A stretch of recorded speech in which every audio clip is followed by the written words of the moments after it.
Hello everybody, and welcome back to Pokeverse. Today we're starting something brand new on the channel, a series that dives deep into the hidden secrets of the Pokemon world, Easter Pokeeggs. In this format, we're going to explore some of the most interesting, mysterious, and sometimes overlooked Easter eggs hidden across Pokemon games, from subtle references and secret dialogues to hidden locations and developer nods. We'll uncover details that you might have missed even after hundreds of hours of gameplay.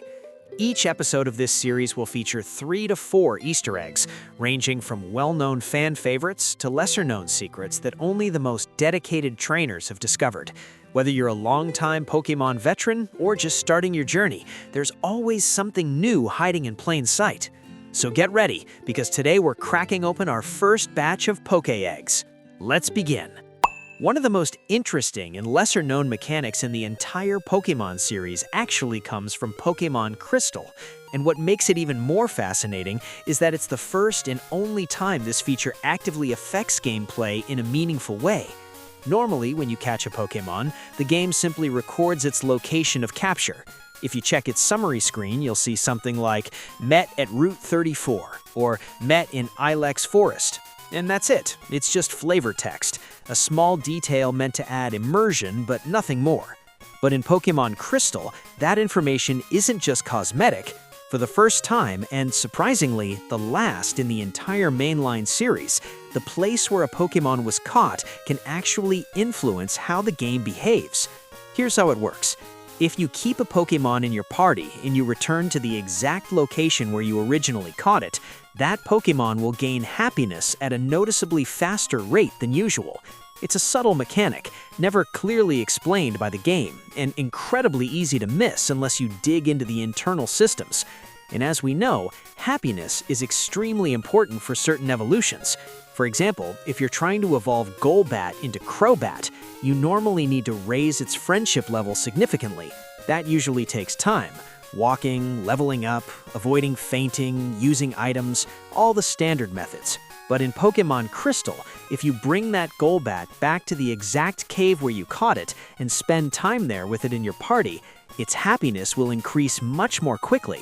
It's almost as if the Pokémon feels more comfortable or at home in its original environment. It's not just a hidden detail, it's a forgotten mechanic that quietly makes Pokémon Crystal feel more alive.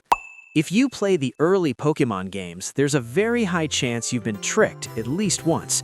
You finally caught a Haunter, or maybe you trained your Kadabra all the way up. You knew what you had to do, trade it to evolve it.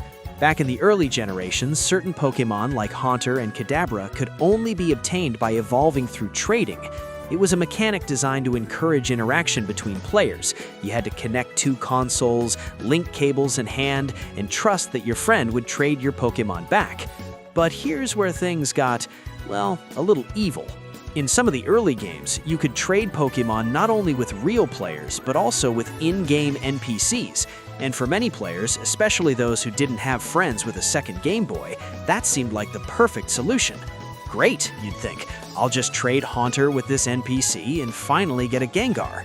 Except that's not what happened, because those in-game trades often came with a cruel twist. The Pokemon you received would be holding an Everstone.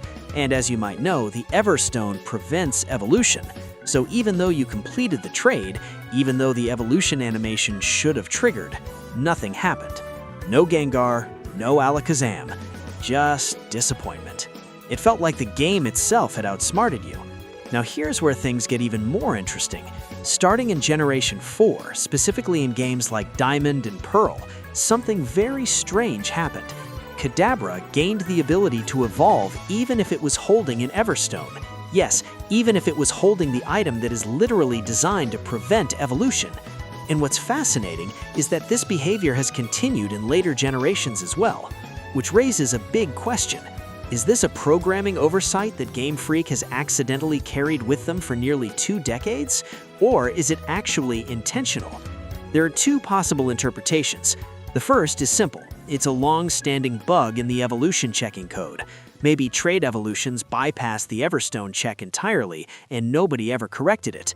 But the second possibility is far more fascinating and much more in line with Pokémon lore.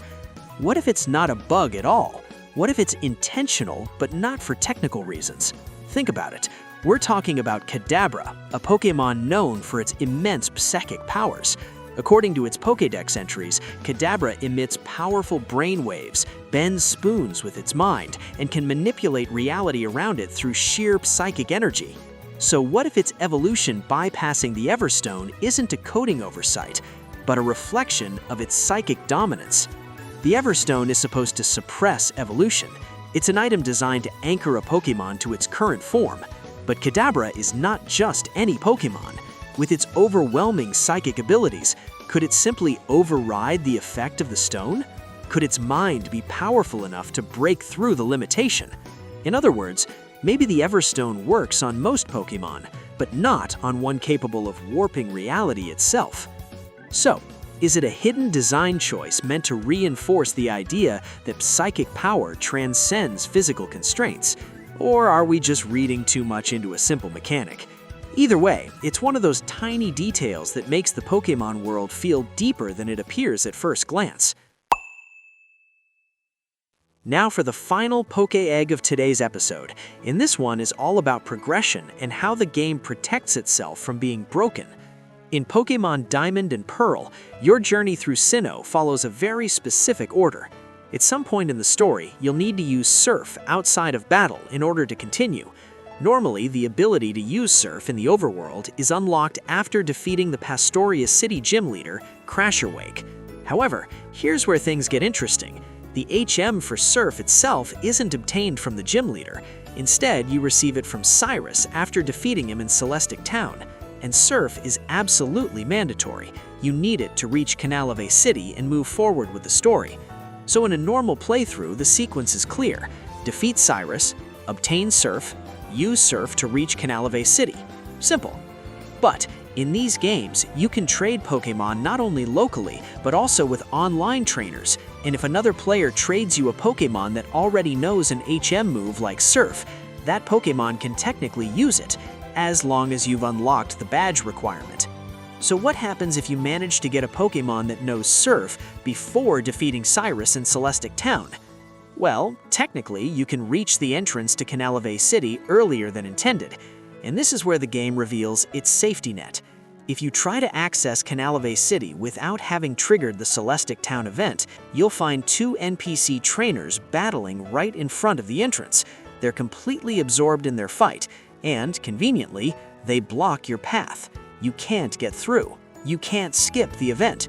The game literally places two characters there to physically prevent you from sequence breaking the story. It's a subtle but clever example of how the developers anticipated players trying to outsmart the system. Even if you bend the mechanics, even if you trade cleverly and arrive early, the narrative progression is still protected by invisible flags. And that's it for today's batch of Poké-Eggs. We've explored some fascinating mechanics, hidden details, and clever little tricks that you might have missed even after countless hours of playing Pokémon. From Crystal's happiness boost tied to catch locations, to Kadabra defying the Everstone with its psychic powers, all the way to Canalave City's hidden NPC blockers, it's proof that there's always more to discover if you look closely. If you enjoyed uncovering these secrets with us, make sure to hit that like button, subscribe, and ring the bell so you won't miss the next episode, where we'll crack open even more hidden Easter eggs from the Pokémon world. And remember, in the world of Pokémon, it's never just about catching them all, it's about discovering all the secrets hiding in plain sight. Thanks for watching, and I'll see you next time in Pokéverse.